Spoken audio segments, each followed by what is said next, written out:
பொன்ராஜுங்கிற ஒரு நேர்காணல்ல வந்து பெண்களை இழிவா பேசியிருக்காரு. பெண்களை பத்தி தப்பா பேசவே தப்பு. நீங்க ரொம்ப இழிவான சொற்களை யூஸ் பண்ணிருக்கீங்க.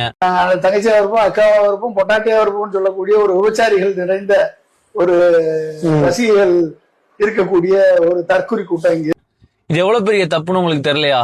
அந்த பெண்களை உங்களுக்கு இழிவான வார்த்தையை பேசுறது எப்படி உங்களுக்கு வாய் வருது? நேத்திக்கு உங்க பேர்ல ஒரு புகார் கொடுத்திருக்காங்க. விஜய் நேர்ல போய் பேசியிருக்காரு.